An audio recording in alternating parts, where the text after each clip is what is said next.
Esta historia es una historia que en mi familia siempre se ha hablado, pero con muchas reservas. La guerra civil empieza el 18 de julio, el Valle de Ordesa quedó en manos republicanas. El campamento lo formaban todos los exploradores de Zaragoza. No fueron todos, porque ya se barruntaba un poco el problema de la guerra. Para mí fue un jolgorio, 8 años, ¿qué voy a querer? Más que coger peces y buscar animalicos. Yo creo que los chavales pasaron a mucha angustia, desde luego, a una edad donde no tenían que pasar este trago. Desde el fondo del valle se oían perfectamente los disparos todas las noches. Un grupo de chavales uniformados que plantaban bandera y que el cura de Torla subía a darles misa. Lo tenían todo para que no se fiara nada de ellos. Ya se habló que habían cambiado las órdenes y que nos íbamos a Rusia. No fue un campamento normal, yo creo que más que 24 horas.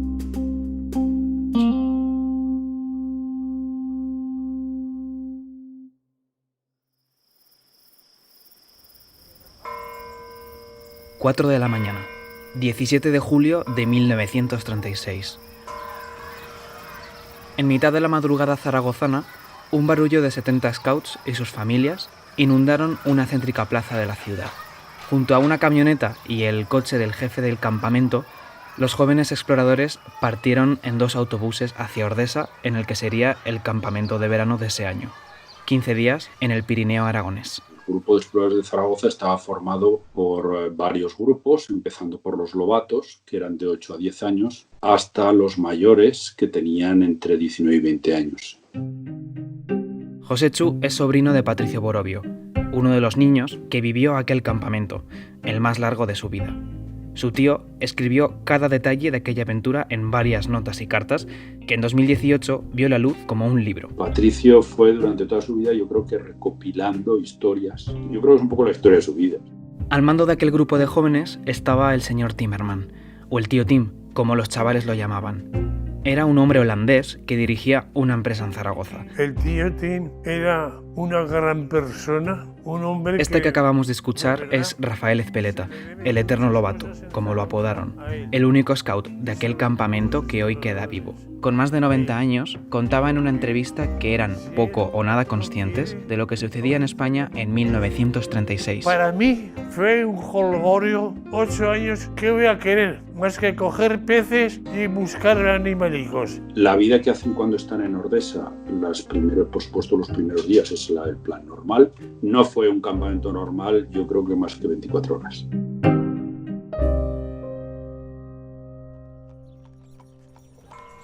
Dos días después de plantar sus tiendas, fueron a la misa del pueblo. Allí cerca, una casa tenía la radio encendida. Una parte del ejército que representa a España en Marruecos se ha levantado en armas contra la República. Comenzaba la guerra civil.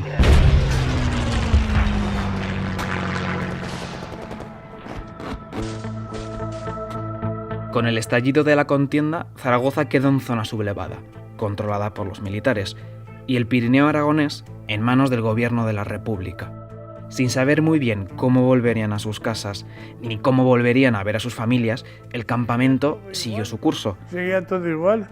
Los mayores tenían sus conversaciones, de las que no nos enterábamos los pequeños. Pero el desarrollo normal de los días se veía interrumpido por la visita esporádica de varios milicianos de la FAI, anarquistas.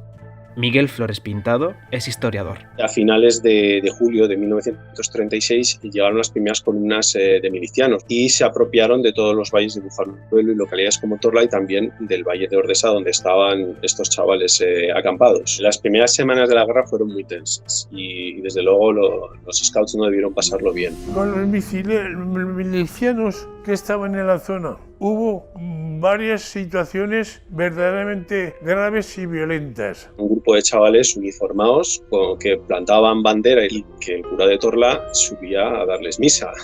Lo tenían todo para que no se fiara nada de ellos. Vinieron por allí, nos pusieron a todos formados y hicieron salir a uno.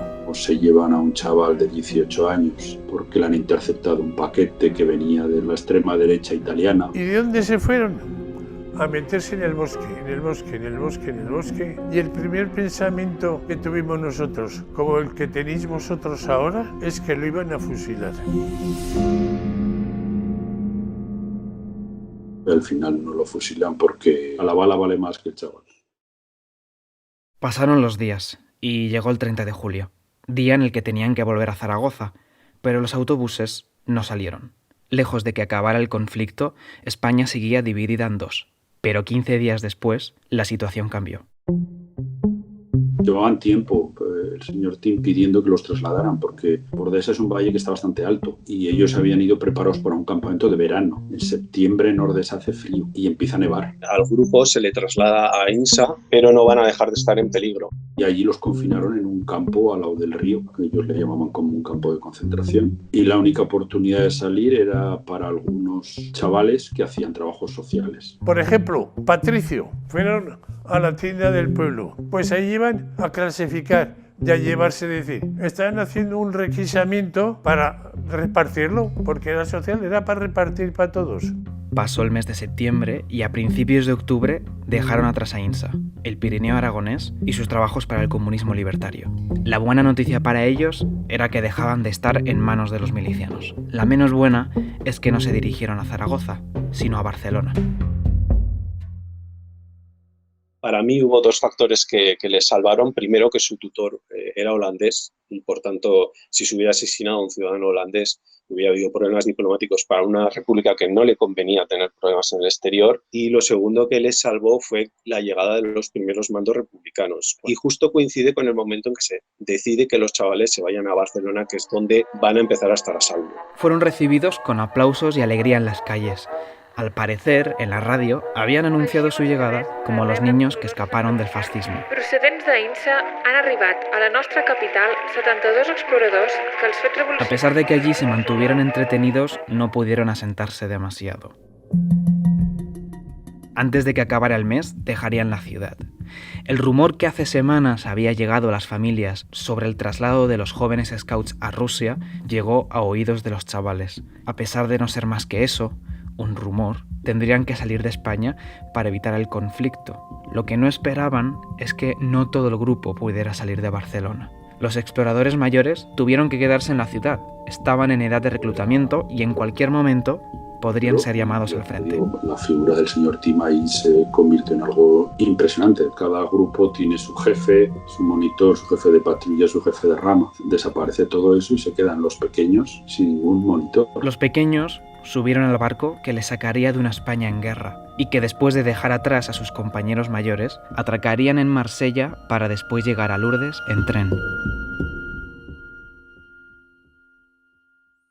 En este pequeño pueblo en el sur de Francia, fueron acogidos por un convento de monjas. Unas monjas buenísimas, nos tuvieron que aguantar mucho, como pasa con todos los chiquillos, y teníamos unas atenciones estupendas. No sabían por cuánto tiempo estarían allí.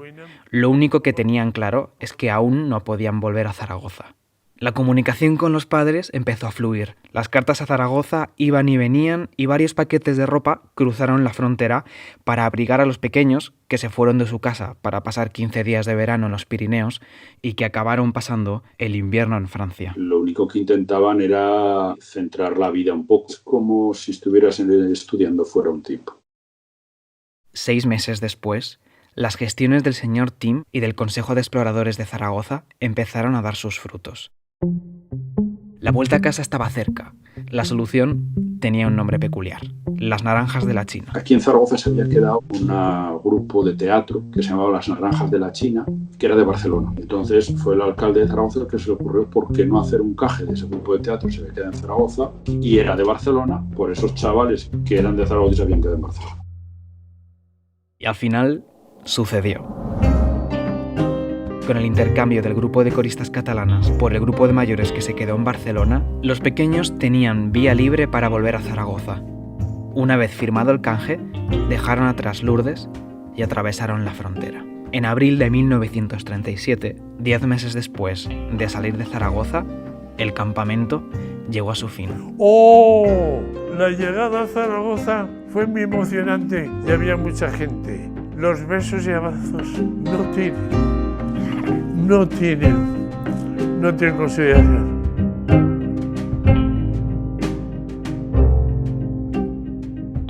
Los Scouts de Zaragoza no volvieron a reunirse de nuevo de manera oficial hasta su refundación gracias a la llegada de la democracia.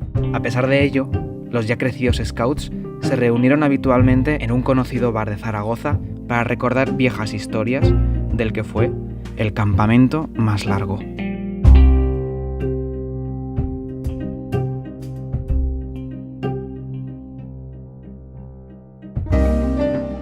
El campamento más largo es un reportaje sonoro de Nando Chando. Han intervenido José Chuborobio, Rafael Ezpeleta y Miguel Flores Pintado, con la colaboración de Scouts de Aragón, con las voces de Álvaro Medina, Elena Bou y Aurora Santos, con la música de Blue Dot Sessions.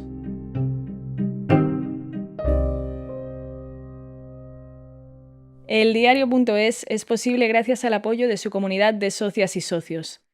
Si te gusta nuestro trabajo, apóyanos. Te necesitamos más que nunca. Hazte socio, hazte socia.